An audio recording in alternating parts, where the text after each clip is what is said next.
obviously I wanted to play golf. Like, I grew up in England. I came to America on a scholarship because my aspiration was to play the European Tour. And then once I got to America, it was like the PGA Tour. And I think I'd always had kind of this affinity for like the swing and coaching and teaching, and tinkering is probably the best way to say it. That's probably, which is a dangerous road to go, right? The Smiley Show, only on SportsGrid. Last year, bumped up 10% for the season tickets here. The Bears this year going up by 13.5%. When is too much where it just comes like, I'm just going to sit at home on my couch and not be charged anything and enjoy my day, Joe? Yeah, exactly. Well, you'll see it because there'll be a lot of empty seats in that stadium, Donnie, and then you'll know when the line has been drawn. The Early Line, only on SportsGrid. I have my own account. I don't need to have any. He didn't say any of that. So I'm of the belief that if someone accuses you of something and you don't deny it, there's a reason you didn't deny it. Because you kind of feel like they got me. And yes, I'm not going to tell you I did it, but I did it. Yeah. Don't you think so? The Craig Carton Show, only on SportsGrid.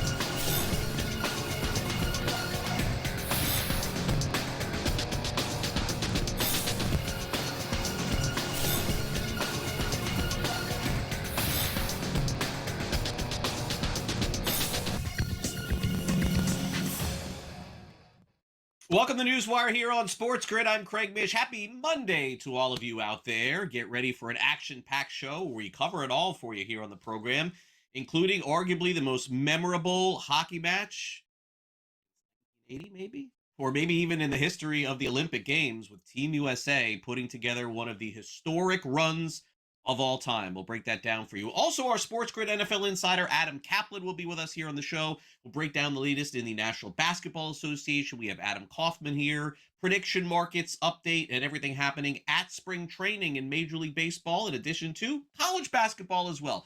Full week of coverage here on the show as we get ready for some March Madness, some World Baseball Classic, and certainly some great golf coming up as well. But let's get started with the story that everybody is talking about today.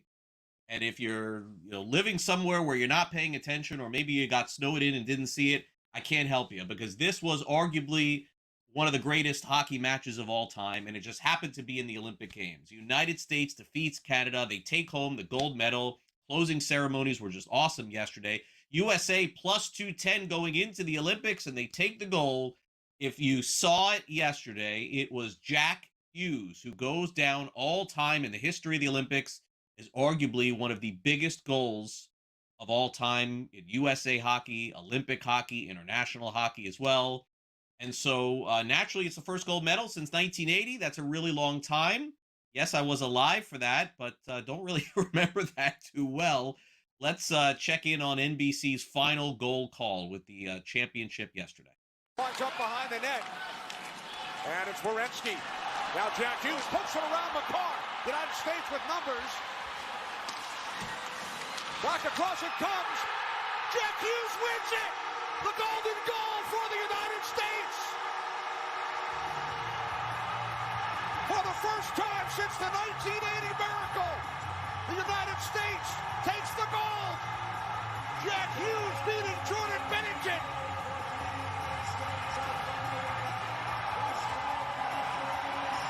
Huge win for NBC, huge win for the Olympic Games, which had their closing ceremonies yesterday. And certainly later this week, we'll check in on the ratings with Simon Applebaum, and we'll talk about how many folks were watching that historic finish. By the way, Sunday morning, kind of unusual to have that going on, but that's the time that they set. Also unusual is to see one of the most anonymous golfers on the PGA Tour win an event like this. Jacob Bridgman. Jacob Bridgman? 100 to 1. 100 to 1. Some 80s to 1. I get that. But he was really, a couple of weeks ago, 101 to win this. Finished 18 under par, one stroke better than Kurt Kitayama, and a late charge from Rory McIlroy. He became the first player this year to be ranked outside the top 50. and win on the PGA Tour. But if you asked Bridgman afterward if he thought that he could win the thing, his answer going into Sunday was absolutely. This morning, I wouldn't say it's a bad thing to let myself think about winning, but I did, and I thought it would be a lot easier than it was. I kind of had everything under control, especially to start the day, and I felt great throughout the day. And then some guys started making a little run, and they got a little closer. I had a couple unfortunate breaks, and I got a lot tighter than I wanted to, but I don't think it'll get any easier than a 6-shot lead. So I gotta figure out how to make it a little bit, how to make that gap bigger to finish the day. But first win here, probably one of the coolest places that I could have done it. And of course, having Tiger as the host is a dream come true. Meanwhile, in the NBA, the historic matchup of Lakers versus Celtics went down last night. Celtics win this matchup 111-89. They were slight favorites in the game, and Jaylen Brown is having a great season for Boston. 32 points, 8 rebounds, and 7 assists. Also, by the way, LeBron James played his 1,611th regular season game, which tied Robert Parrish, ironically, who played for the Celtics. Here is Jaylen Brown on the historic matchup and getting the win, which felt good. It's an honor. Rivalry go back well before I was born, so to come out and compete to get a W is it's always a good atmosphere, and it feels better when you get a win. Did it take a little while to settle down? Yeah, they came out and we saw a bunch of different coverages tonight, but I got a respect for our offense. They play zone like the first probably whole first quarter, maybe the first half, so they were just trying to throw my rhythm off. So it took a little bit to get settled, but once we got comfortable, we were able to open up the game a little bit. Yeah, I mean they missed a blatant LeBron layup that was goaltended off the backboard, and Keita stuck his entire. I can't jump that high, so he stuck his entire hand through the rim, not just grabbed the net, but stuck it through the cylinder. So that's typically a goaltend. Not tonight, obviously, and they recognized that he did that, and they said that's not a goaltend. So I'll get some clarification on the rule of that, because honestly that's a great way to defend floaters. Oklahoma City keeps rolling without Jalen Williams and SGA. The Thunder beat the Cavs 121-113 yesterday, even with the Cavs being 3.5-point favorites. Cleveland just simply turned the ball over too much, according to Kenny Atkinson. 10 turnovers, was it, in the first quarter? Story of the game. I mean, we're lucky. We cut it to 15, even after 10 turnovers. So, that was kind of the story of the game. And we got down in such a big hole, fought back, had a chance. But, you can't get off to a start like that on the road, turn the ball over like that on the road. Kason, just tell me what it's like to be on the floor when you start a game 28-5 like that, and just the energy that must be rolling through you guys at that point. It's a lot of fun just getting the ball rolling early game, so we tried to get our legs into it right from the jump. So I feel like we came out hot, and we had a little bit of momentum early in the game.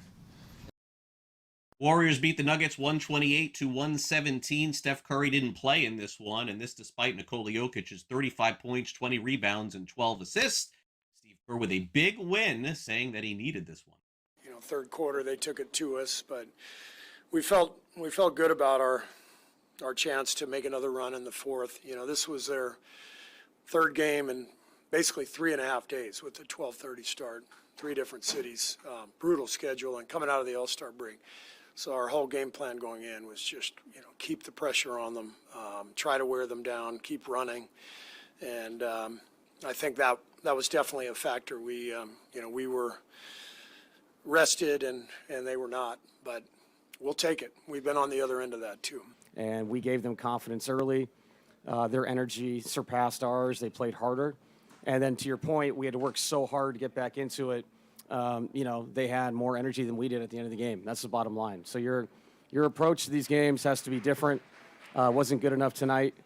And this is one of the, one of those losses during the season where you're going to look back and really wish we had a different approach to start the game.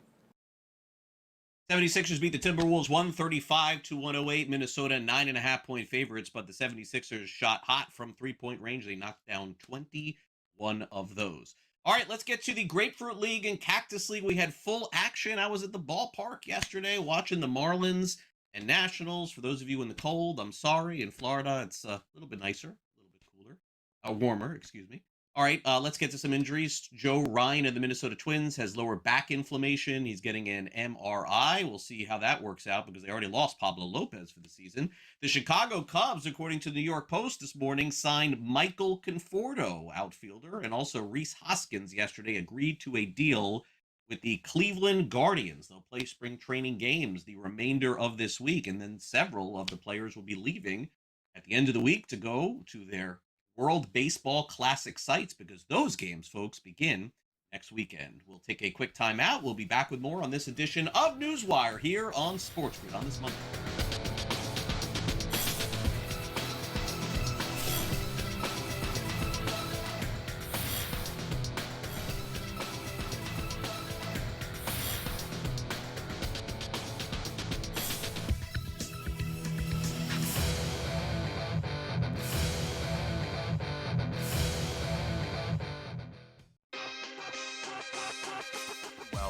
And I ended up adding this since our show started here, Rohit, but his points prop tonight at 20.5 is the same number from the Iowa State game. That's a bit of a mistake, right? When we consider the gap in opponents here, I think Peterson specifically steps up.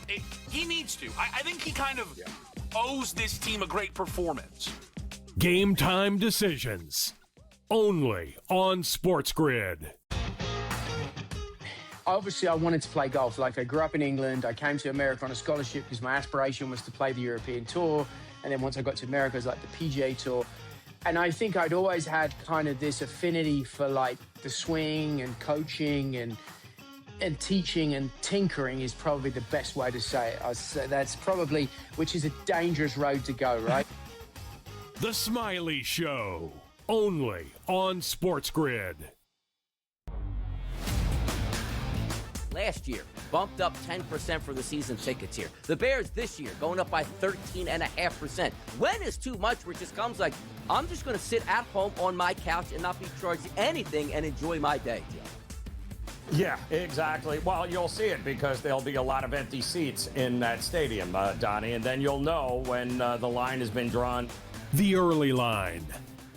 Only on SportsGrid. I have my own account. I don't need to have any. He didn't say any of that. So I'm of the belief that if someone accuses you of something and you don't deny it, there's a reason you didn't deny it. Because you kind of feel like they got me. And yes, I'm not going to tell you I did it, but I did it. Yeah. Don't you think so? The Craig Carton Show. Only on SportsGrid.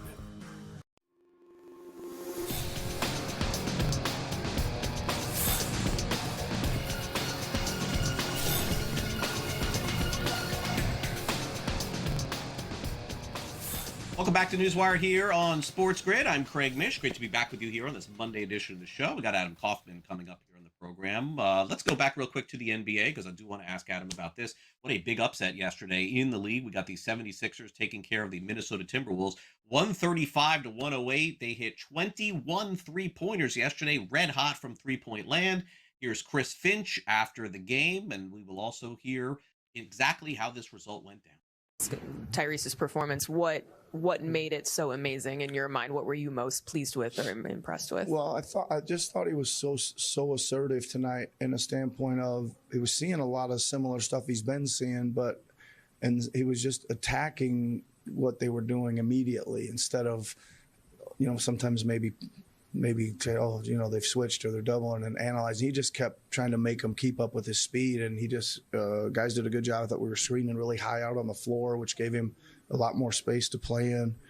And he kept finding creases to get really good shots up tonight. The guys we needed to get up to, take away their airspace, and then once they had seen enough go in, then they made tough ones. But just a lot of short closeouts, and We probably short closed them out at least a half a dozen times, if not more, in the first half alone. And that they made every single one that we short closed out. The latest in the NBA, let's bring in Adam Kaufman to discuss what has been going on in a very big upset day on Sunday. Adam, welcome back to NewsWire here on the show. Let's start off with Oklahoma City on Sunday. They come up big and beat the red-hot Cleveland Cavaliers 121-113. That was the final. Adam, how are they doing this without Shai Gilgeous-Alexander and, of course, without Jalen Williams? An incredible performance from them again yesterday. It's those two starters, not to mention key contributors like Alex Caruso, AJ Mitchell. They just keep finding a way. It's really impressive. And like you said, this Oklahoma City team, in spite of guys going in and out of the lineup, which really dates back to the very beginning of the season, obviously. Remember, they played 20-plus games before they even saw Jalen Williams. This team right now has won 4 of 5. It continues to lead San Antonio for the top spot there in the Western Conference, in the entire NBA for that matter. Cleveland has really come on of late, to your point. Red hot, 7 straight wins before that game yesterday, and having to contend with, kind of a top-heavy Eastern Conference, of which the Cavs are obviously a part of. They had all of their guys. Donovan Mitchell, James Harden, Sam Merrill, all these guys went for 20-plus points. OKC, though, it was just too much, and really it came down to the three-point ball, because, again, this was a narrow victory. It wasn't necessarily an absolute destruction. For all the good progress that Cleveland was making on the court in terms of just putting up some points, what it couldn't do was hit the 3 ball, and it felt like OKC could not miss. You drill into it, and Cason Wallace, Isaiah Joe, these guys combined for 42 points. Not exactly the household names of the NBA. A lot of success from 3. Chet Holmgren, who obviously star in his own right, went for 17 and 15. He was tremendous in this game. And, Oklahoma City all the while made 21 3-pointers and shot north of 50% in this game. And so that's just, and I don't care who you are, when a team goes out and shoots better than 50% from 3, it's going to be tough to get in the way. So the next challenge now, ultimately for Cleveland, is don't mope.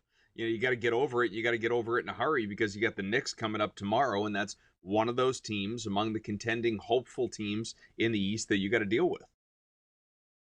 Meanwhile, Isaiah Joe had 22 points in the game. Cason Wallace, 20 and 10. Chet Holmgren, 17 and 15, among some of the other players who had big games in the absence of their 2 stars, as you see right there.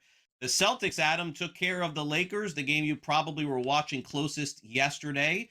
111-89, another very big game for Jaylen Brown, who just keeps climbing in the odds to win the MVP. I don't think he's going to win it, but you never know. I mean, maybe SGA missing some more games could factor into that equation. But another big game for him yesterday, and without Tatum, he's really put the team on his shoulder this season, hasn't he? Yeah, in terms of the MVP race, to me and to anyone, and certainly to odds makers, this really comes down to SGA and Jokic, and really it should be SGA. But to your point, if these guys continue to miss games and don't hit that 65-game benchmark that is required to be eligible for postseason awards, at that point, it really does considerably open up the field to include Jaylen Brown, to include Luka Doncic on the other side, the other guy on that graphic, Cade Cunningham, obviously. Maybe even a Tyrese Maxey for that matter. And so it does, ultimately shift to this thing being wide open. I'm not there yet. Jaylen Brown has had a tremendous season, a career year. He's going to be first team All-NBA. Obviously, he was an all-star starter, and he is going to receive MVP votes. But to actually win it over an SGA or a Jokic, short of those guys missing the games that they would have to miss, I just don't see it. Those are the guys. But Brown, tremendous. Flirted with yet another triple-double yesterday. Peyton Pritchard, don't forget about him, went for 30 off the bench. He has really embraced that role as they have, reshuffled their roster a little bit. The Simons trade and bringing in Vucevic and just the way they're staggering their minutes. But this team continues to win games and hover, be a threat to Detroit, sitting 5.5 back of first place in the Eastern Conference, winning a couple of games out of the break and biding time for what we all believe is the eventual return of Jason Tatum, which truly elevates their championship chances, especially there in that conference. But LA, it just lost its cool, man. I mean, Austin Reeves, he got a technical. The team had 3 technicals. Luka was strong out of the gate, real quiet in the second half. LeBron didn't do a whole hell of a lot. not the best way to honor the bronze statue that was unveiled of championship head coach Pat Riley with so many Lakers legends in the building. Definitely a fun one yesterday, as I saw. Okay, so let's get to a quick preview here tonight. Adam, who had this one? Spurs, Pistons, both over 40 wins as we approach the end of February. And the Pistons, I see 1.5 on this. Detroit slight favorite, 227.5. I think this is the game of the night in the NBA. Do you have a position at all? Oh, without a doubt. And it's two scorching hot teams and threats to win the championship. You got Detroit here, winners of 8 of 9. San Antonio has won 8 in a row. All key players involved with the exception of Beef Stew, Isaiah Stewart there for Detroit, dealing with a suspension, but everybody else of note is out there. So you're looking at Cade versus Wemby and all of it. Ultimately, I do side with San Antonio. I think the Spurs are going to win this game. I think their size is going to be overwhelming. But really what I like is the over. I would play that over 227.5. We haven't seen teams go head-to-head yet. We'll see it twice in the span of a couple of weeks, but I like points in this game. All right, Adam, stay warm out there.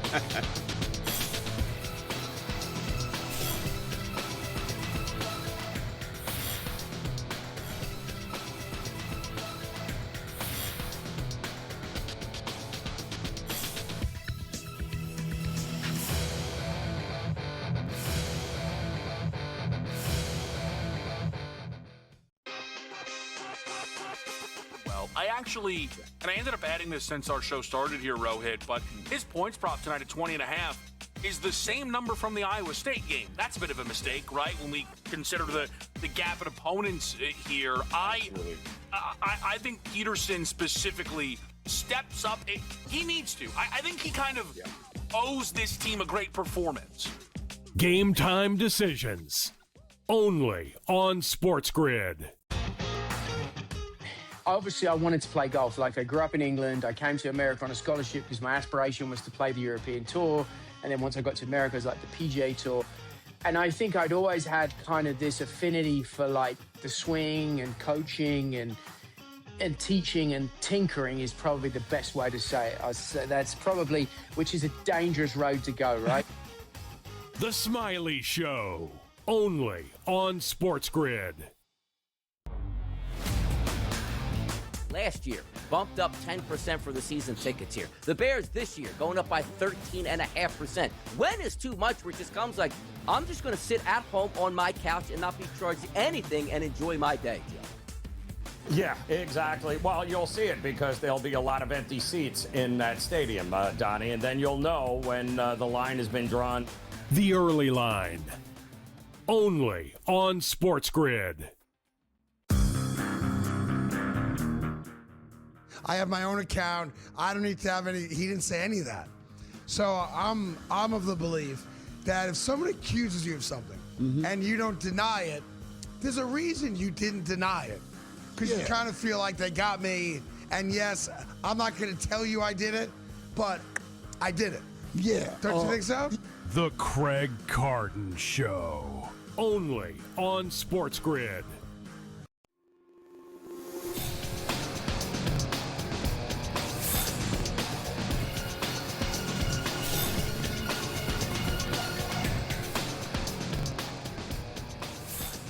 Welcome back to NewsWire here on SportsGrid. Time for us to take our daily look at the prediction market landscape. We check in with the early line. We've got Donnie and Joe diving into the prediction markets for the women's college basketball tournament. March Madness is almost upon us for both the men and the women, but for today, we take a look at the women's side.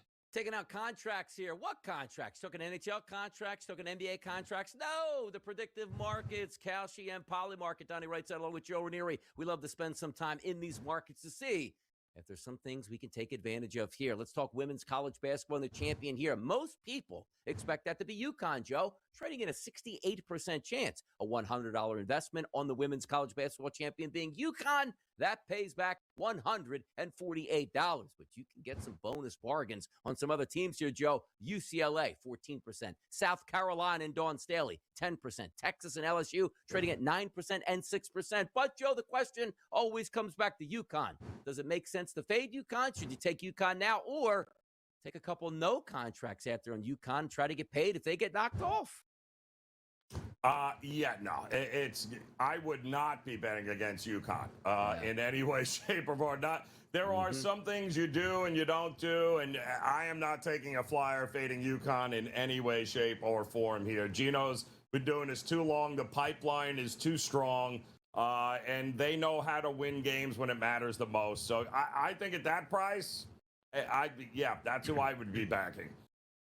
All right, you ready for this time? Then this is what we love. Like DraftKings and FanDuel aren't going to give you the perspective or enough to even let you invest or actually bet here. How about this question on Kalshi, which you can invest in, Joe? How many games will be played in pro women's basketball this season, which is the WNBA? First topic, 100% of the total games played. If you want to bet the yes, that's trading at 99%, which only makes $102 back, which is $2. Say, where can I bet the no?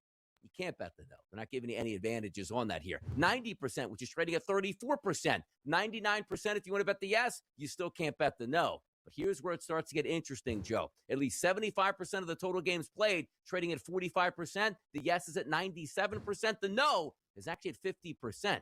I don't think we're getting, Joe, 75% of the total games being played. I really don't. I don't think so either, Donnie. I think you'd be lucky if you get half, and I think that's the ceiling. Because to me, I think we could go, and the season's supposed to start, May, right? I think May 8th, somewhere along those lines. You may not get it until the very end. You may not get it at all, too, Donnie. I'm still skeptical that they come to any agreement at this point. Yeah, you can go all the way down to 25%, but if we're looking at 75% of the total games being played, because I do have that same opportunity, let's just say, in Major League Baseball. I do think there's, the season is not going to be a whole. Now, it'd be really interesting, Joe, if they blew the entire season away, because sooner than later, both sides want to get paid, at least recoup some money, where it's like, let's take those hardline stances, and then, hey, we have till next Tuesday, where if we don't come to an agreement, we have no season. That's when you see the agreements come down, or even just let's do a one-year CBA, get out there and try to revisit this next year. Games will be missed. It's just interesting to see how many of those actual games we missed, but also on the Kalshi market, you can invest in it if you get some of that knowledge. And also, Joe, we talk about you don't have to actually cash it in. If it looks like they're not even coming to the table, those numbers on those contracts that you take out for we won't play over 75% of the games, they'll increase day to day as it looks like they won't play any of the games here, and you can cash out at any time. Let's talk about some golf here, Joe. All 4 major golf tournaments, well, what are they asking you for? How about a top 10 finisher? You can bet, Joe, any golfer to actually achieve that. It's trading at 58%. So if you say, yes, I got any one of the golfers to finish top 10 at all 4 tournaments, a $100 wager pays back $176 with that investment. But Scotty Scheffler is listed at 33%. If there is a guy, Joe, that's going to say, you could take the field, if you will, 58%, but that field just feels like it's supposed to be Scotty Scheffler, no? The only guy I'd bet on it. Yeah, to finish top 10 in all 4 majors. Yeah, no. I wouldn't trust Rory in that spot. I wouldn't trust any of them. Yeah, no. Scheffler's listen, the guy shot. He almost missed the cut and still finished top 12 at Riviera in a golf course that he hates, by the way. So yeah, I no way am I not betting him. And by the way, when you do take a look at Scotty Scheffler and how it rounds out, it's like, all right, well, it is really hard to win a major. We get that. And staying in the top 10 in all 4 is crazy because of how many different conditions. But understand this. The majors are typically set up to be some of the toughest golf courses in the world. That fits right up on Scotty Scheffler. All right, you expect me to go shoot 2 or 3 under today? Yeah, no problem. And the rest of the field is just struggling to stay in some of those, red numbers at this point. So for me, I don't know if I'd bet any golfer because the only golfer, as Joe and I were talking about, is Scotty Scheffler to be able to do it. $100 investment on Scotty Scheffler to finish in the top 10 in all 4 majors, Joe, that pays back $304.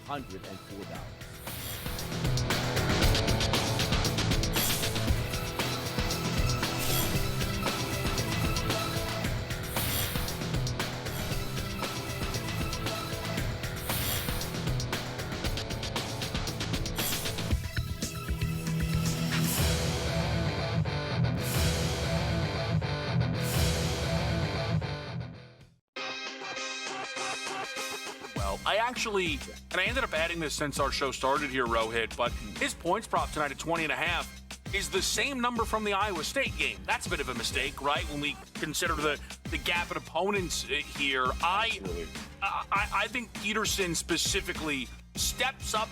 He needs to. I think he kind of owes this team a great performance. Game time decisions. Only on SportsGrid. Obviously, I wanted to play golf. Like, I grew up in England. I came to America on a scholarship because my aspiration was to play the European Tour. And then once I got to America, it was like the PGA Tour. And I think I'd always had kind of this affinity for like the swing and coaching and teaching, and tinkering is probably the best way to say it. I'd say that's probably, which is a dangerous road to go, right? The Smiley Show. Only on SportsGrid.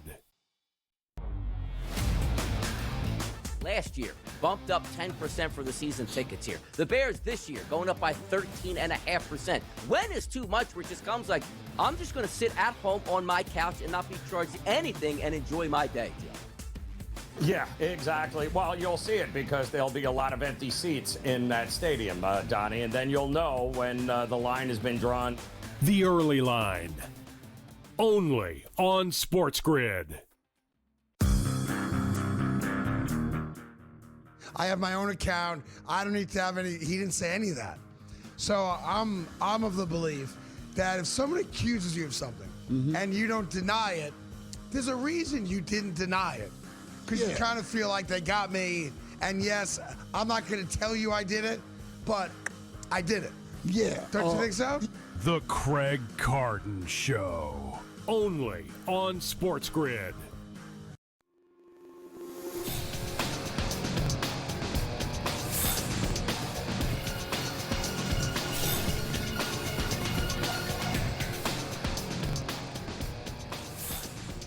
All right, welcome back to NewsWire here on SportsGrid. Our first dose of spring training baseball this weekend, continuing into this week. Let's bring in Tom Vecchio, of course, as we break down the latest going on in Major League Baseball, look at some odds as well. Well, Tom, great to have you back here on the show, and certainly it was an eventful offseason. I know that you and I discussed the American League. The National League certainly is the story, because the Dodgers in the offseason, not only did they sign Edwin Diaz to a long-term contract, they doubled down and signed Kyle Tucker too, to the dismay, I'm sure, of teams all across the land. Look, this is just a team that's built to win a lot of games, and more in terms of win totals than any other team we've seen in history, with a win total of over 100. Here is Manny Machado, a former Dodger, weighing in on the LA squad spending more money than any team in history. Is it tough to see, you're such in the same division, what the Dodgers are doing to spend that kind of money, or are you kind of used to it by now? I love it. I love it. I mean, honestly, I think every team should be doing it. They figured out a way to do it, and it's great for the game, honestly. So I think every team has the ability to do it. I hope all 30 teams could learn from that. Tom, I certainly respect the idea that anybody should be able to say whatever they want to say, but it's just not factually accurate. Not every team can spend like the Dodgers. In fact, maybe 4 or 5 teams or less can spend like the Dodgers, and that's why we have such a disparity. The need to get some sort of fixing going on in a new collective bargaining agreement. I think that's what maybe Manny is missing. Right. Yeah. I would say, like, I understand what he's saying from a theoretical standpoint, where it's like, oh, everyone should spend it. You want to get the best players, you want to do this, but that's not the reality of the situation. I firmly believe that the league should have a salary cap and a salary floor. I think there needs to be a combination of both. We need to rein things in. In terms of the CBA, obviously everything that the Dodgers are doing is legal, the deferred money, all these sorts of things, but the imbalance that we see from the top teams to even the middle teams is massive. It's larger than any other sport. So I think things need to be fixed. Obviously, it's not some hot take that we need to change things for the new CBA, but really when it expires in December to the lead up to spring training of pitchers and catchers, 12 months from now, Craig, the most important time is, because I firmly believe that there's too much at stake for baseball with the growth that we've seen over the past few years, with the international growth and success, Ohtani obviously leading that way. Like, there's too much at stake to have a delayed or a shortened season next year. It can't be done. Yeah, hopefully not, but we could be headed there. We just don't know if they will have an agreement. But last year, even with that high win total, folks, I would caution you, the Dodgers only won 93 games because they don't have to have their foot on the pedal at the end of the season. So they set a win total this year of 103.5. Won't be involved in any of these, obviously, but To think that I would bet anything on a 103.5 on an over would be just absolutely insane, considering they could wrap things up the last week of the season and not play their players. All right, on the flip side, let's get to the National League East, where we have three teams that are very close in terms of odds, Tom, to win the division: the Mets, the Phillies, and the Braves. Mets at plus 145, Phillies at plus 180, Braves at plus 220. The story, of course, of the offseason, not necessarily the Phillies or Braves, it was the Mets who determined that it was time to not rebuild, but reshape the team by moving Nimmo and moving McNeil and saying farewell to Pete Alonso and Edwin Diaz. Right. I don't think this was a great offseason for the Mets. You know, losing Pete Alonso is a huge loss. Bringing in Polanco, who's never played first base and is now going to play first base, the power's just not going to be there. You miss out on Kyle Tucker, and then you have to pivot to Bo Bichette, which I think is a good signing for him. Like, objectively, in a bubble, getting Bo Bichette onto a team, it was always going to be a good thing. But to me, the issue is that when Steve Cohen took over, the mentality and the mindset was like, oh, the Mets are not going to be the little brother to the Yankees anymore. The Mets are going to go all in. The Mets are going to spend this money. And then when you lose out on Pete Alonso because you don't match his contract, or you lose out on Kyle Tucker, what happened to the mentality of we're going to go all chips to the center? So seeing the Mets take these half steps where they lose Pete Alonso and they lose, Kyle Tucker, but then they get Bo Bichette and they make some other small moves here. To me, it just seems like they're not on the same page of what the mentality of the fans think that Steve Cohen wants to do and what he's actually going to do. To me, the Mets seem like a good team, not a great team. I have far more interest in backing the Braves this season than any team in the NL East. If healthy, of course. A couple of pitchers already banged up for the Braves, but Mets really sending the message by trading Nimmo right away that something was going to change with the team. But certainly, to your point, no one would have expected this kind of roster deconstruction in the offseason to what the Mets did. And the Mets will tell you they didn't win anything with those guys, So that's kind of the nature of the beast. All right, so let's get to the Central here. And we have the Brewers, Cubs, Reds, Cardinals, and Pirates. Those are the five teams that ended up finishing in the way that they did last year. I don't know if you feel there were any significant changes, Tom. Some feel the Pirates may take another step by making a couple of signings. Cardinals are going into a rebuild. So if you had to handicap the divisions, it's still the Brewers to lose, because I feel like we undervalue them every year. And even if they don't win 97, Tom, 95, 94, still probably going to win that division. I think it's the Cubs this year. I really do think it's their division. The Cardinals, like you said, just a complete step back. I expect them to finish fifth in the division. The Pirates to be there at third or fourth. When it comes to the Brewers, I can't sit here and say I think they have more talent this year than they did last year. I think they have less talent than they did last year. Trading away Freddie Peralta just doesn't make sense to me. Like, it makes sense from a team perspective, but losing him and not replacing him is not a good thing when it's all said and done. Seeing what they did last year, I'm going to say overperforming, especially with an insanely high run differential. I don't think that's sustainable on a year in and year out basis when you're not spending money to really shore up some of the holes. The way the Brewers win is that the pieces together are greater than, some of the pieces are greater than the whole, or to something to that effect. The Cubs, I think, have far more talent top to bottom, and that lineup is far more dangerous. I like the pitching staff that they have. I like the signing of Alex Bregman. I like everything basically start to finish when it comes to the Cubs, if not better or equal to the Brewers. And the Brewers haven't shown the propensity that when push comes to shove, they're willing to spend money and or make big splashy plays at the deadline. That is what the Cubs are going to be willing to do ahead of the Brewers. Brewers did lose Burns a couple of years ago, Woodruff to injury, although he came back and still somehow figured out a way to win that division. And now it's Peralta, too. So three of those pitchers from 2 years ago completely gone. And the Cubs signed Alex Bregman. Of course, that was their big signing. 5 years, $175 million for him. They also signed Hunter Harvey to a one-year contract. And then Shota Imanaga is back once again with them. And Imanaga, of course, 2 years ago, we thought he'd be a superstar. He ended up getting a one-year deal, signed that qualifying offer for $22 million. All right, so opening day around the corner. We're going to see a couple of these guys pitch on opening day, Tom. And I wonder if it's Paul Skeens in the National League to lose at this point. He's plus 250. To win the NL Cy Young. That's followed by Yoshinobu Yamamoto at plus 550. Christopher Sanchez with a career year for Philadelphia, maybe going to front this rotation. He's been awesome. And then you have Green, Sale, and Blake Snell on the back end. Is it Skeens to lose if healthy? I would guess plus 250. It's not all that formidable in terms of odds. Right. I do think it is Skeens to lose. We know that, win-loss doesn't matter. We're going to throw that out. The underlying stuff that he has is absolutely unbelievable. The ERA that he has being sub 2 over such a long period of time is not something that many pitchers can touch. Chris Sale and Snell are not players I'm out on this year. I think they're going to be good. I'm out on them from a betting perspective.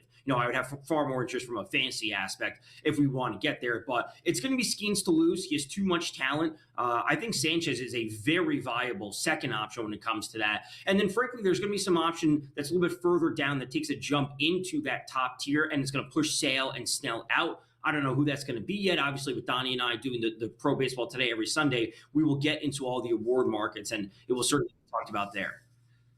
We'll catch your show on Sunday, Tom. Thanks for coming on the show. Stay warm out there and shovel away, and we'll catch up again next week. Thanks for coming on. Appreciate it. Thanks for having me. Not easy for a lot of you folks in the Northeast today, but here in South Florida, we continue to roll on, and Justin Perry is coming up from Quality College Basketball. We'll dive into some of the big results, including number 3 versus number 1 over the weekend. Who ended up winning, in case you missed it. We'll see you next week.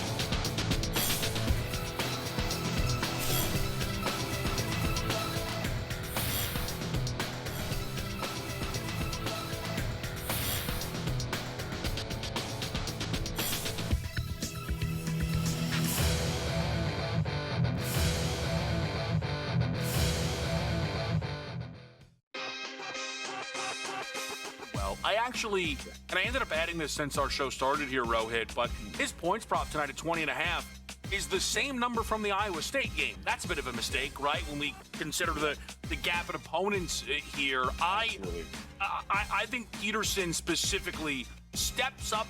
He needs to. I think he kind of owes this team a great performance. Game time decisions. Only on SportsGrid. Obviously, I wanted to play golf. Like, I grew up in England. I came to America on a scholarship because my aspiration was to play the European Tour. And then once I got to America, it was like the PGA Tour. And I think I'd always had kind of this affinity for like the swing and coaching and teaching and tinkering is probably the best way to say it. That's probably, which is a dangerous road to go, right? The Smiley Show.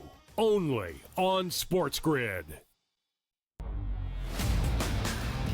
Last year, bumped up 10% for the season tickets here. The Bears this year going up by 13.5%. When is too much where it just comes like, I'm just going to sit at home on my couch and not be charged anything and enjoy my day, Joe?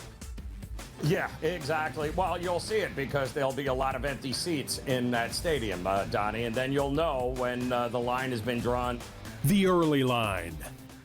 Only on SportsGrid. I have my own account. I don't need to have any. He didn't say any of that. So I'm of the belief that if someone accuses you of something and you don't deny it, there's a reason you didn't deny it. Because you kind of feel like they got me. And yes, I'm not going to tell you I did it, but I did it. Yeah. Don't you think so? The Craig Carton Show. Only on SportsGrid.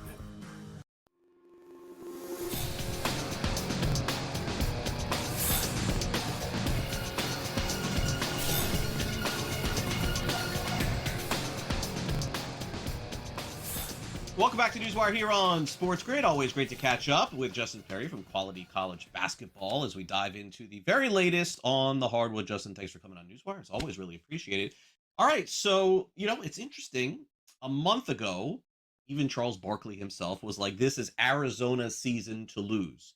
But now, I think that even he would probably say, is it Arizona's to lose? Is it Duke's to lose? Is it Michigan's to lose? I mean, look, I feel like maybe there's a tier above everyone else, and it could be those 3 teams or maybe even 4.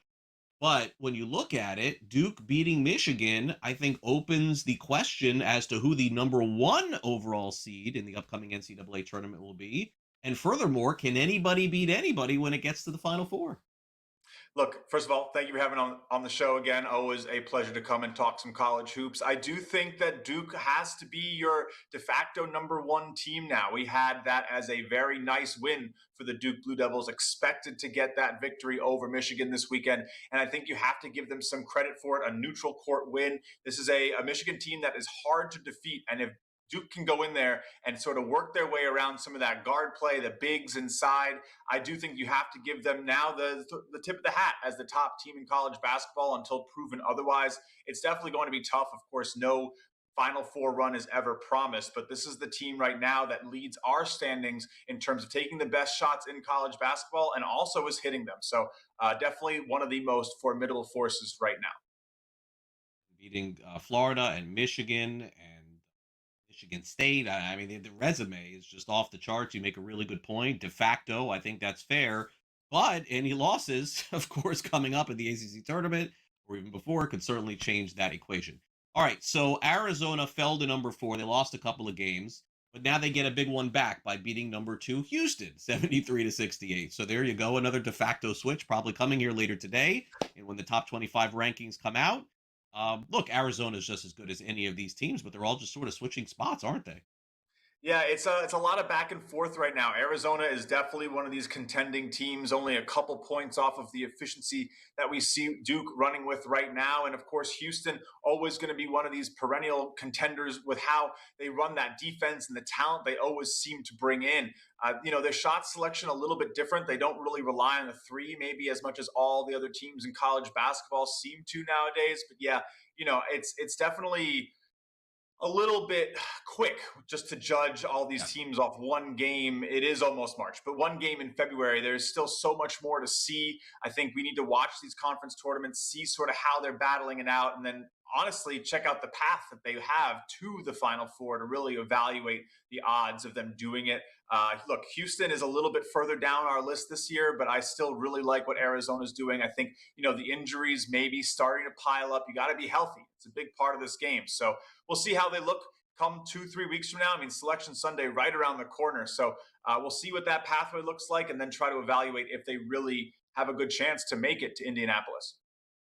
Yeah, less than 3 weeks. All right, so let's take a look here at the updated odds. Michigan still the favorite here at plus 370. Duke right there at plus 450. Arizona is 5-1, and there is Houston at 8-1. Do you feel like, Justin, it's those 4 teams? Because I've watched this play out a million times. I know that this is not going to be the Final Four that we're showing right there. It just never works out. Right. It never works out that way. It's very rare, right? We don't see that often. And we've had a couple 1 seeds make it more and more recently, it seems. But I think the parity in college basketball is really high this season. You have some really great players scattered all around college basketball. And, a team like BYU, we saw what Debansa did just last night or this weekend playing 40 minutes, really going all out. There's some players in this tournament that might be able to just get hot and knock off one of these big seeds. I was pretty high on Texas Tech, of course, until JT Toppin went down about 10 days ago. That was pretty disappointing, but they were someone who I thought had some legs. I really do like Pat Kelsey in Louisville. We at Shot Quality love their shot diet, for lack of a better term. And then I think you do have to give some credit to teams like Illinois and Florida. I mean, you still got the defending champs. They're going to be a hard out, and I really do like what we're seeing out of the Illini this season. Definitely a squad I would hate to run into come that second weekend. All right, so tonight let's get to a couple games here. We've got Louisville taking on North Carolina, and the Cardinals 2.5-point favorites on the road, total of 162.5. Louisville's only blemish recently was a road loss at SMU. We know North Carolina is usually very good at home. Louisville ranked 21st. North Carolina in Chapel Hill ranked 16th. It's a 7 p.m. Eastern start. Do you have any lean at all on the game tonight? Yeah, look, if I'm going to come out here and tell you I like Louisville to maybe win the championship, I better tell you I like Louisville to win the game or at least cover the spread tonight, right? And I do. That's definitely the way I lean. I don't have an official full unit play on it or anything. I kind of am a little bit hesitant in some of these high major games. I usually have bigger edges in those mid-major battles. But this is definitely a spot where I like the Cardinals. This is a tough team. They are one of the best shooting teams in terms of their ability to get open shots. And yeah, North Carolina is going to be really efficient attacking the rim, but they are, and also keeping you away from attacking the rim on defense. But I think their lack of ability to force turnovers against Pat Kelsey's team could be a really tough challenge to overcome tonight. Justin, we have Kansas taking on Houston tonight. Cougars number 2 team in the country. What's going on with Kansas here? They've been blown out in 2 of their last 3 games, and this has happened the last couple of seasons here where they sort of fade a little bit. Total 137.5. Any opinion on this one? Yeah, I mean, I've been a little bit low on this team this year. Of course, lots going on with their best player, talk about, potential superstars in the tournament. But yeah, that was a really tough loss against Cincinnati. We were expecting them to lose, but the blowout might give them a little bit of a buy low opportunity. The Oklahoma State game, I don't think they played too well. So I do lean Houston. This one's a little bit tighter for me. If you want a play out of those two, I definitely like Louisville better. But Houston coming off back-to-back losses too. This is definitely a spot where you want to see both these teams kind of pick it up and look like March contenders. I do think out of both of them, I expect Houston to get right. Kansas may be having one of those down years. Bill Self knows when he has a good team or not. So yeah, give me the Cougars, give me the Cardinals. Justin, one more. Do you have a play of the night tonight that we could check out? Yeah, I got you really fast. I'll go Nicholls State tonight as my best bet. Also, one of my favorite teams, Houston Christian. If you want to get down and dirty in some of the low majors, both those teams should have some value. All right. Thanks again, Justin. Have a great night. Thanks again. Hey, you too. Stay warm out there. All right. Coming up next, we will check in at the G2E conference from October. Hillary McAfee sits down with the co-founder of Defy the Odds, Kelly Kane.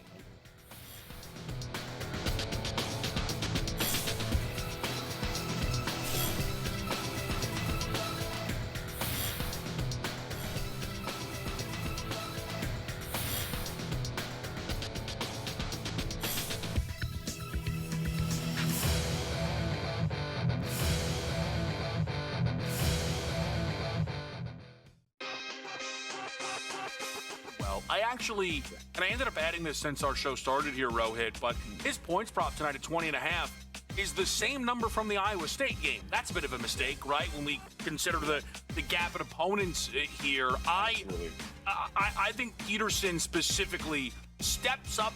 He needs to. I think he kind of owes this team a great performance. Game time decisions. Only on SportsGrid. Obviously, I wanted to play golf. Like, I grew up in England. I came to America on a scholarship because my aspiration was to play the European Tour.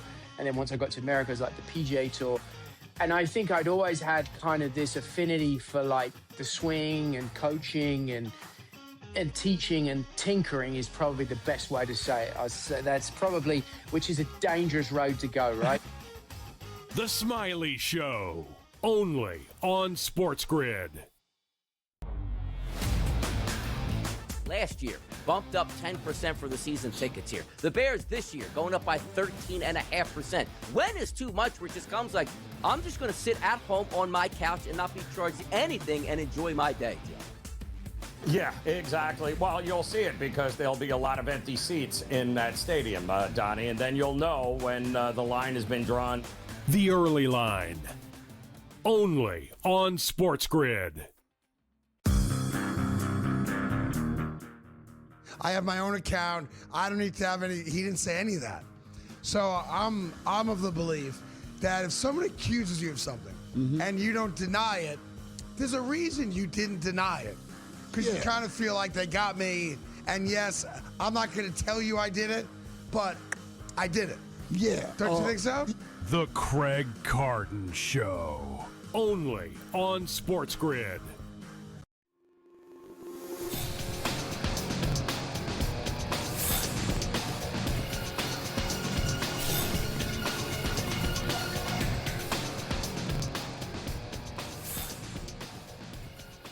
Welcome back to NewsWire here on SportsGrid. I'm Craig Mish here on this Monday. Thanks for tuning into the show. We got our SportsGrid insider Adam Kaplan coming up in about 5 minutes, so stay on the grid for some NFL talk. But first, let's check in from the G2E conference. We have Hillary McAfee sitting down with the CEO and co-founder of Defy the Odds, Kelly Kane, one of the pioneers in the sports wagering gaming industry.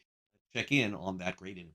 All right, welcome back to day 2 of G2E here on the floor with SportsGrid. I'm joined by Kelly Kane today, the co-founder and CEO of Defy the Odds. Thanks so much for being with us. Oh, thanks for having me. Yeah, I've been looking forward to this. You're like an industry legend. You And you and Sue and Paris are, huge women in the industry, and you've made a huge impact. So they were amazing people. I'm so honored to be, working with them now. Yeah, it's like three powerhouses together putting this program on for the rest of us. So we're all very grateful for that. Thank you. Can you tell us a little bit about Defy the Odds? Sure.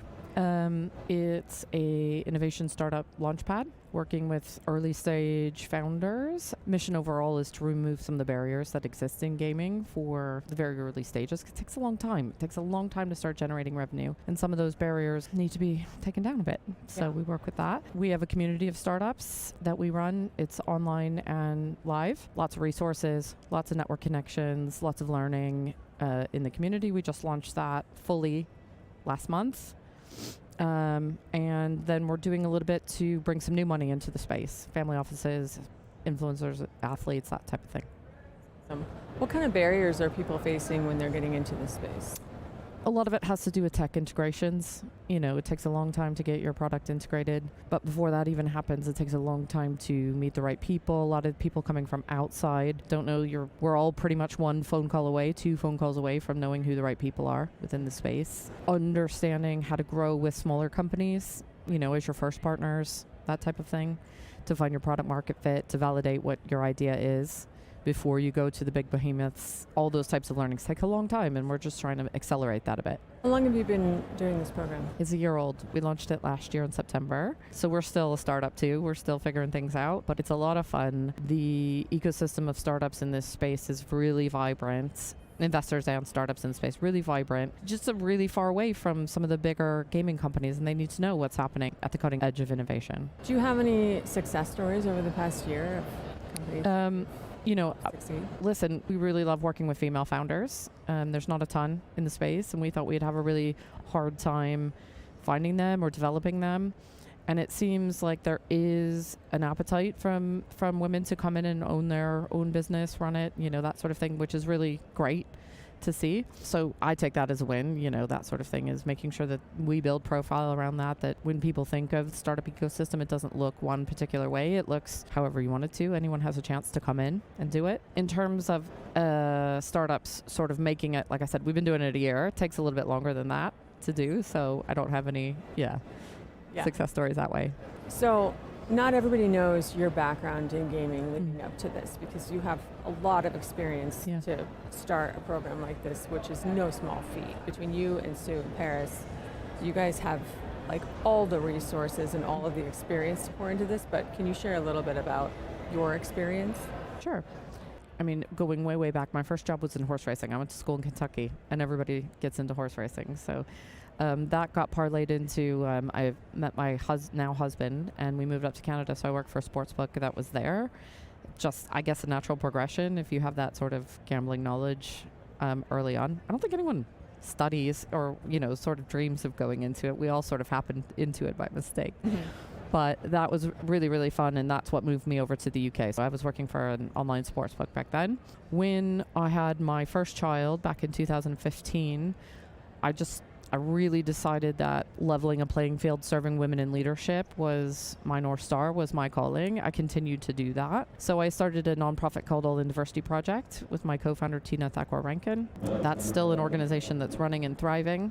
Back in January last year, my energy sort of flipped a bit, and I wanted to work with individuals rather than businesses. All In serves sort of the wider business community, which is sort of the evolution of how we got to Defy the Odds.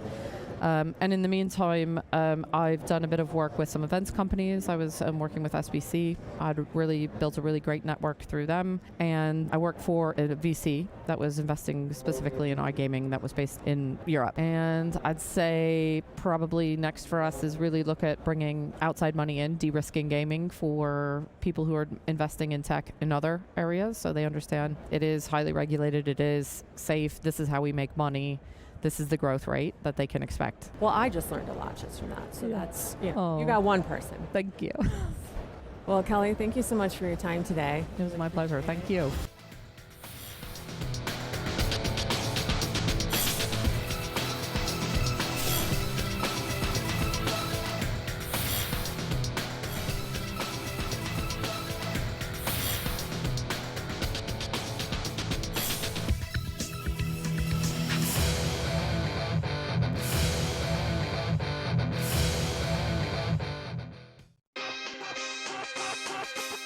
though. I ended up adding this since our show started here, Rohit, but his points prop tonight at 20.5 is the same number from the Iowa State game. That's a bit of a mistake, right? When we consider the gap in opponents here. I think Peterson specifically steps up. He needs to. I think he kind of owes this team a great performance. Game time decisions. Only on SportsGrid. Obviously, I wanted to play golf. Like, I grew up in England. I came to America on a scholarship because my aspiration was to play the European Tour. And then once I got to America, it was like the PGA Tour. And I think I'd always had kind of this affinity for like the swing and coaching and teaching, and tinkering is probably the best way to say it. I'd say that's probably, which is a dangerous road to go, right? The Smiley Show. Only on SportsGrid. Last year, bumped up 10% for the season tickets here. The Bears this year going up by 13.5%. When is too much where it just comes like, I'm just going to sit at home on my couch and not be charged anything and enjoy my day, Joe? Yeah, exactly. Well, you'll see it because there'll be a lot of empty seats in that stadium, Donnie, and then you'll know when the line has been drawn. The early line. Only on SportsGrid. I have my own account. I don't need to have any. He didn't say any of that. So I'm of the belief that if someone accuses you of something and you don't deny it, there's a reason you didn't deny it. Because you kind of feel like they got me. And yes, I'm not going to tell you I did it, but I did it. Yeah. Don't you think so? The Craig Carton Show. Only on SportsGrid.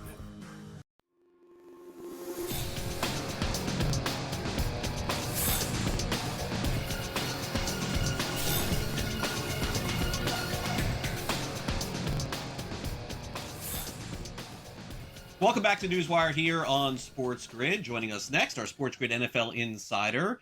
I should call him Dr. Adam Kaplan. Gave me some good medical advice the other day. Wow, fantastic by him. But he's back with us here on the show, keeping me on the air, which is where I needed to be a couple of weeks ago. And he's back now with us to break down the very latest. Adam, thank you for coming on the show and all your wonderful advice. And before you head out to the scouting combine, and so I understand, Adam, that it has changed through the years where the combine is, of course, supremely important. I get that, and everyone is watching. Pro days have become almost, equally important too, which is a change from where it was maybe 20, 30 years ago. But it's always an exciting time because this is that first step, I think, toward sort of identifying mock NFL drafts, which are really hard to do until this is over. Yeah, you're right. So, all right, let's break this down here. So, the combine actually started today. Players start doing interviews with clubs, and then as the week progresses, they have, and this is the most important thing by far, clubs tell me, the physicals. And unfortunately, Craig, sometimes players find out about physical ailments that they didn't know they had. It could be a heart condition, a kidney, a liver condition that they didn't know they had. It could be a meniscus issue. And some players will have to wind up having surgery if they want to get drafted where they thought they would get drafted. Yeah. Talked to agents over the years about this. Some careers have ended because of something that's been found on a physical. Now, if it's a surgery or something that could be taken care of, we have what's called the Combine Medical Recheck back in Indianapolis, back in April. And what happens is they're in now here late February, early March, and then they come back in 4 to 5 weeks. And all that, by the way, the clubs share all this information because you need to know, like this is a big deal here, particularly for a first round pick. If something shows up on a physical that the player and the club was not expecting, they got to get this cleared up before the draft. And that's why these are super important. Yeah, no, definitely so. And look, I understand the meaning of it. I've always, said the combines and the pro days are important. I tend to go by what I watched, but I totally get it. And I understand some guys are going to go higher or lower based on the results here. So in terms of quarterback, there'll be some players to watch. Naturally, some guys don't throw. That's always part of this game here. And we found out a couple of weeks ago that Trinidad Chambliss is going back to Mississippi for another season. So I'm assuming that once that happened, it made an okay quarterback class go down to below average. Is that accurate, or am I missing a couple of players that I'm going to hear about more now over the next week? Craig, it's well below average. So I remember last year we were talking, and I told you that just be careful thinking, oh, because when teams need quarterbacks, are still going to get 4 to 6 that go in the first round. That's not always the case. And when you look at this particular class, this is my 25th combine, and you're right that not everyone's going to throw. Mendoza will throw at his pro day. That's typical. He actually doesn't even need to throw at the pro day. It's just more the physical examination is most important for him right now. But when he works out at his IU pro day, he'll be around players that he knows, and that's really important for a timing and accuracy standpoint. But the guys that need to work out well here are Ty Simpson from Alabama, Garrett Nussmeier is a big one for me. Garrett Nussmeier, Doug Nussmeier's son. Doug Nussmeier is a assistant coach for the Saints who's been with Kellen Moore at a number of places. He was here in Philly, won a Super Bowl here as the Eagles quarterbacks coach, was with the Cowboys before as a quarterbacks coach. And it's real important that Garrett Nussmeier gets a new set of eyes, because he's a guy coming into the season, Craig, with thought of with scouts that I'm very close to, be a late first round, early second round pick. It's not close to that right now. The hope is he could somehow sneak in the second round, and throwing here can help him. Pro day can help him. Pre-draft private workouts can help him. Those things, by the way, if you add all of these up, these can help you. Now, how could it hurt you? Unless you look really bad, we're going to leave the 40 times separate to quarterbacks. But if a quarterback throws horribly here in Indy, I'll be there tomorrow. It can hurt you, yes. But don't forget, we also had the Senior Bowl and other All-Star games where guys could throw. So, the drafts from an interest point of view always derive around the offense. I mean, it's just the league that we have here. It's not to say could be a very good draft overall. And I understand that wide receiver, unlike last year, that's also not very good. But what may stir up a lot of interest, and of course for fantasy too, is the running back class, Adam. And I know that the top running back, I'm assuming, is Jeremiah Love, who to me is just so far and above where Ashton Genty was a year ago. But I guess the question I would have is, based on Genty's season, would teams look at that and say, ooh, I don't know, maybe we don't overreach for a running back here? Because I think Love is far and away, to me, maybe even the best offensive player in this draft. Yeah, if he'll go in the first round. He most likely will go in the upper half. If Genty, to me, see, the problem with Ashton Genty is a specific style that's more old school. He plays to contact, and boy, did that show as a Raider. He's just not explosive. He's a downhill physical runner. And I know Pete Carroll wanted that because he's an old school player, Genty, and it was only 1 year. So we have to wait and see what happens here with Clint Kubiak. They're going to run the football. But Love, see, what you love about Love is he's got the size, he's got the versatility. He's got to go somewhere where the coaching staff understands how to use him. Bijan Robinson had a couple different play callers in his time. He's looked phenomenal, and he's got the best versatility we've seen in many years. Now, after that, there's going to be a drop-off. Price, the running back also from Notre Dame, will go later. This is not a good running backs class. But what I would say about running back is, in terms of upper talent, it's actually deep. It's actually deeper for the middle rounds, for days 2 and day 3. But if you're looking for the elite talent, it's Love than everybody else. All right, so we're going to keep Adam around here for another segment, and we got a lot to get into in free agency. But I do want to talk about at least a story that broke in the last 10 minutes, and I see reports here. You'll have to tell me what it really means. Why am I surprised to see that the Falcons are franchise tagging Kyle Pitts? Because I just simply thought it would be, okay, great, you had some 3 great games with us last year. Let's shake hands. That's it. Go sign your mega deal somewhere else. But this sort of ensures that the Falcons get something back here, doesn't it? Well, the way it would happen is they would get 2 first-round picks. If another team wanted them, they didn't match the offer sheet. Look, no one's giving up 2 first-round picks for Kyle Pitts. But when you look at the tight end position for the draft, it's not great. It's about average. It's okay. There are a couple guys who will go early, but it's not super deep. But Kyle Pitts actually had a good year. And Kyle Pitts, they decided not to tag him, could certainly find another place to go where he could be a starter. Now, with Kyle Pitts, what we should explain here is there's no one left on the Falcons roster to replace him. And it's for free agency, though, it is actually very deep, Craig, for free agency. But the problem is in NFL free agency, comparatively to the sports that you cover very well, MLB, where in MLB, guys become free agents who are still really good football players, where it's not so much a nebulous issue.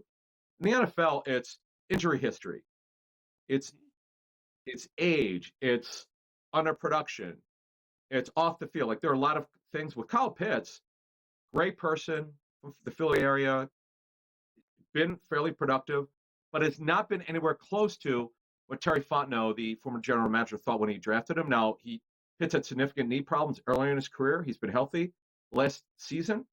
And if you're Kevin Stefanski, you saw what he did for David Njoku.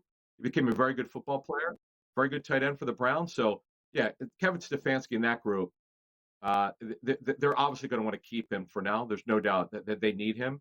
And remember, they want Michael Penix to be ready. He's coming off yet another ACL injury. The best thing you could get a young quarterback is a stud tight end like Pitts. Definitely with Pitts. I mean, sometimes I think the argument against him is probably an argument for him, because in this day and age of the National Football League, he's the kind of guy that can win you a game and then do nothing for like 6 weeks. But if you have a guy that can win you a game, you got to go for that. That's what Kyle Pitts may end up being for them next season.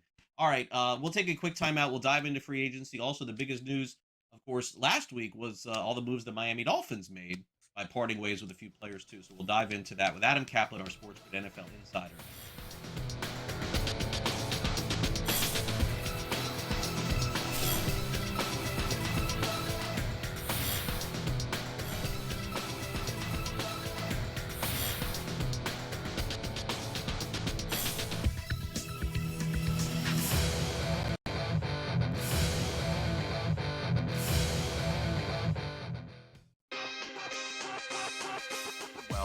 And I ended up adding this since our show started here, Rohit, but his points prop tonight at 20.5 is the same number from the Iowa State game. That's a bit of a mistake, right? When we consider the gap in opponents here. I think Peterson specifically steps up. He needs to. I think he kind of owes this team a great performance. Game time decisions. Only on SportsGrid. Obviously, I wanted to play golf. Like, I grew up in England. I came to America on a scholarship because my aspiration was to play the European Tour. And then once I got to America, it was like the PGA Tour. And I think I'd always had kind of this affinity for like the swing and coaching and teaching, and tinkering is probably the best way to say it. I'd say that's probably, which is a dangerous road to go, right? The Smiley Show. Only on SportsGrid. Last year, bumped up 10% for the season tickets here. The Bears this year going up by 13.5%. When is too much where it just comes like, I'm just going to sit at home on my couch and not be charged anything and enjoy my day, Joe? Yeah, exactly. Well, you'll see it because there'll be a lot of empty seats in that stadium, Donnie, and then you'll know when the line has been drawn. The early line. Only on SportsGrid. I have my own account. I don't need to have any. He didn't say any of that. So I'm of the belief that if someone accuses you of something and you don't deny it, there's a reason you didn't deny it. Because you kind of feel like they got me. And yes, I'm not going to tell you I did it, but I did it. Yeah. Don't you think so? The Craig Carton Show. Only on SportsGrid.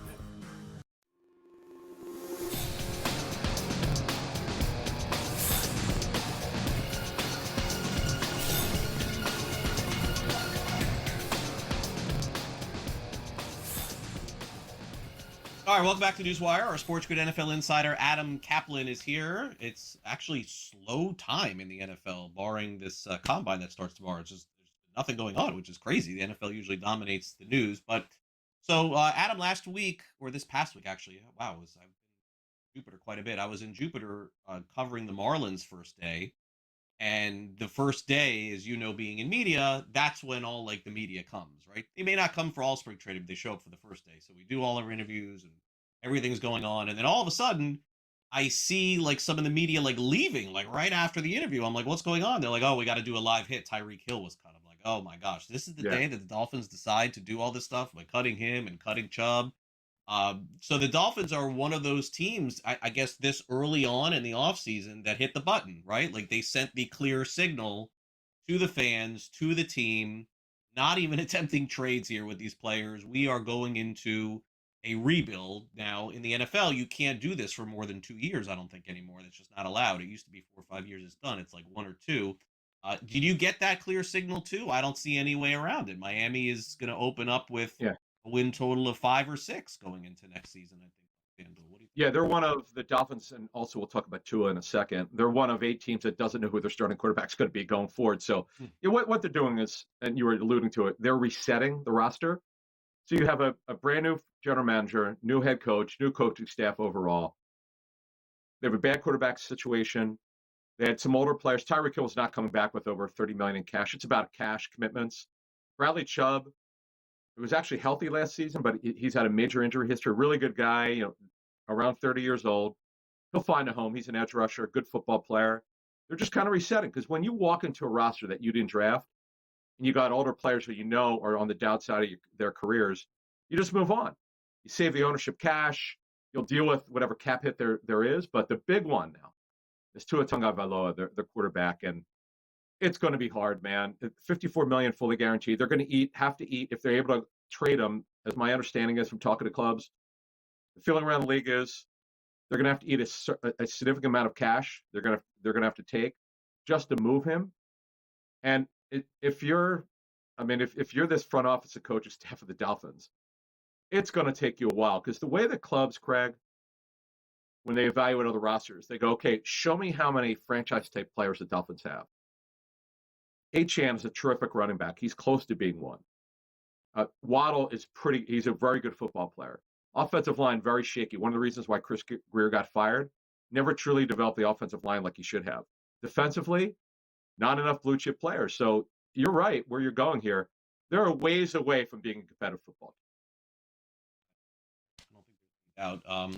But the one thing that will change, and which is why I never bought, I mean, look, you would know way better than me, but the one thing with the salary cap that I'd never buy into is this idea that players can't get cut, because I know in 2 years the cap's going to rise by 50 million. And I think teams know this, and that's how they prepare for this sort of stuff. And they say, we'll take the hit now, but we know we're not going to have as big a hit in 2 years.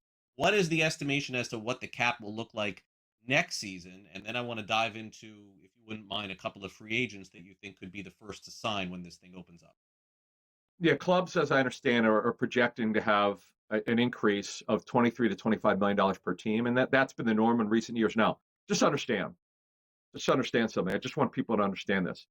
Teams do not typically cut players that they think it could help them. It's for the biggest impact on a football team is what is your cash spend. It's no different than Major League Baseball. The baseball doesn't have a cap. The cap is a workaround. It's whatever ownership your team president tells you could spend, you got to stay within that dollar amount. You can't ask for more money. Fans don't seem to understand this. I used to be so obsessed with the cap. I used to have an Excel file I kept for about 10 years. When I noticed teams are not cutting players through cap reasons, they're cutting them because they didn't think they were worth paying the actual dollars. Okay, that's why they're cutting players.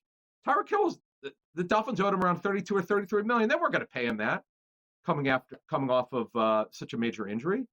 It just look, you don't know what he's going to do. He's well into his 30s now, so yeah, we got to see if he can play again. I know he's working out like he thinks he's going to be able to do it. It's always about cash justification. Can we justify paying him, this player, the total amount of money that we're going to owe him? If not, we cut him. That's just the way it is. Where we trade him. So in terms of free agency, I'm always most interested when free agency opens up of the first few signings, Adam, because it tends to be the big guys, which is why I appreciate the NFL free agency and the NBA free agency, and why I hate baseball free agency. Baseball, we got to wait till January. In the NFL, these guys get signed because you have to meet your salary requirements with these teams. So who are those players you think initially that we should be keeping an eye on? When is free agency? Early March, right? Is that right? Yes, March 9th it opens. That's the legal tampering period. It's the open period where players could start agreeing to but not signing with other teams. Then on Wednesday, the 11th at 4 p.m. Eastern, that's when the signings become official. Now, on your point, Craig, it's comical. So when I started covering the league back in the early 2000s, I remember Nate Clements, who was a corner for the Buffalo Bills. Yeah. I put it out at like 12:01 Eastern. The Niners are going to make a monster offer. This is 12:01 a.m., folks, not 12:01 Eastern p.m. But the league would change it, and Clements did sign a big free agent deal. But yeah, so the big deals will go off. Literally, you'll have agreements with the top players, probably within 4 to 5 hours. That's just regardless of position. Like the guys who probably will go off the board early will be Trey Hendrickson. He'll go off the board early. Oh yeah. Who's a free agent with the Bengals. Now remember, he's coming off of an injury. He missed a lot of time last season. It's quarterback wise, it's terrible. Running back wise, it's really good, Craig. When you look at the list at running back, it's the best I've seen it in a while. Travis Etienne had a great season after 2 years ago, almost getting benched. You saw Javonte Williams, Craig. He re-signed for $8 million a year. You go back to the Cowboys with Kenneth Walker's out there. Kenny Gainwell had a breakout season. He had near 90 targets. Now it's a very good free agency, but Breece Hall's the big one for me. If they don't tag him, remember the GM of the Jets did not draft him, Darren Muji. But if he gets out there, by the way, they should have traded him at the trade deadline. That was a mistake. But if they don't re-sign him, which I think is realistic, and don't put the tag on him, he's going to get a really good free deal. He was healthy last season and a pretty good football player. Adam, we'll check back in a couple of weeks when free agency opens up. Thanks for coming on. Thanks, man. We'll be back to wrap things up here on NewsWire right after this.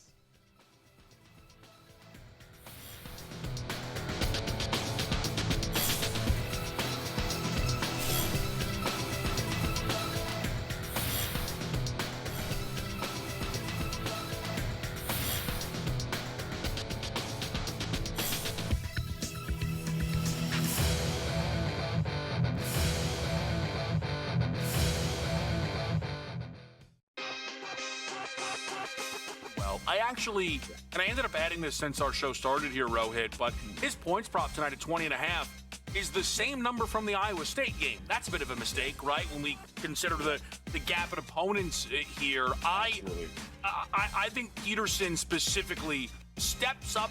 He needs to. I think he kind of owes this team a great performance. Game time decisions. Only on SportsGrid. Obviously, I wanted to play golf. Like, I grew up in England. I came to America on a scholarship because my aspiration was to play the European Tour. And then once I got to America, it was like the PGA Tour. And I think I'd always had kind of this affinity for, like, the swing and coaching and teaching, and tinkering is probably the best way to say it. I'd say that's probably, which is a dangerous road to go, right? The Smiley Show. Only on SportsGrid. Last year, bumped up 10% for the season tickets here. The Bears this year going up by 13.5%. When is too much where it just comes like, I'm just going to sit at home on my couch and not be charged anything and enjoy my day, Joe? Yeah, exactly. Well, you'll see it because there'll be a lot of empty seats in that stadium, Donnie, and then you'll know when the line has been drawn. The Early Line. Only on SportsGrid. I have my own account. I don't need to have any. He didn't say any of that. So I'm of the belief that if someone accuses you of something and you don't deny it, there's a reason you didn't deny it. Because you kind of feel like they got me. And yes, I'm not going to tell you I did it, but I did it. Yeah. Don't you think so? The Craig Carton Show. Only on SportsGrid.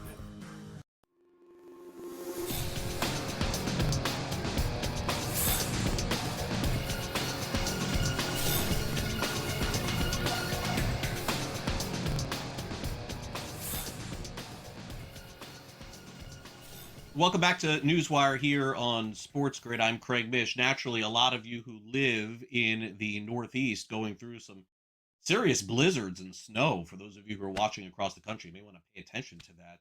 That area in the Northeast is getting hit pretty big. So it could affect some of our programming here on SportsGrid later. So just keep an eye out for our live shows and our live programming. But we plan on being back here tomorrow. On Tuesday. We're live here right now, 12 o'clock Eastern. Okay, as we wrap up the show here, speaking of the blizzard, it did affect Team USA and their journey back to the United States. Also, Hall of Famer Pat Riley gets his statue, his bronze statue, and also another very big sale in a baseball card world, which we'll get to as well. It's time now for some last licks.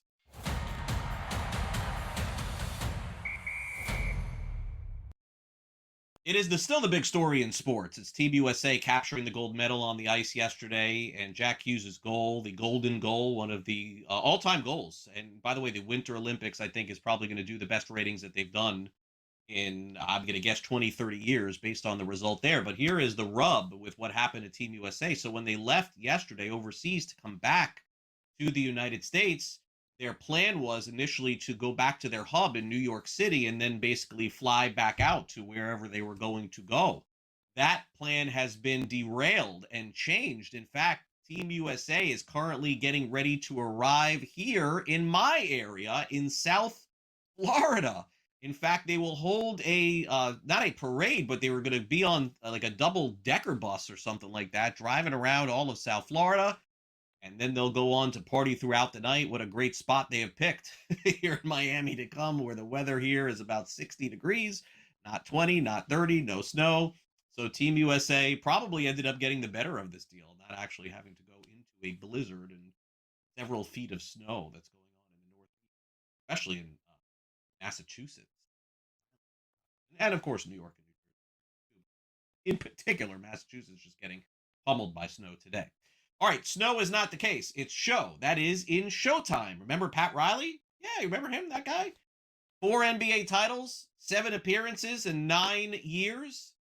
And a couple of those titles, of course, with the Los Angeles Lakers. Well, the former head coach of the Lakers, who went on to coach the Knicks and the Heat, went back to Los Angeles to see his new statue unveiled. That's right. Pat Riley got a statue right outside their arena. As you can see, it actually is pretty good, right? Like, that's a statue that looks like Pat Riley. They did a good job there. Interesting interview, by the way, with Riley, who was asked about Miami, his time in South Florida. Why do I bring it up? Not because I live here.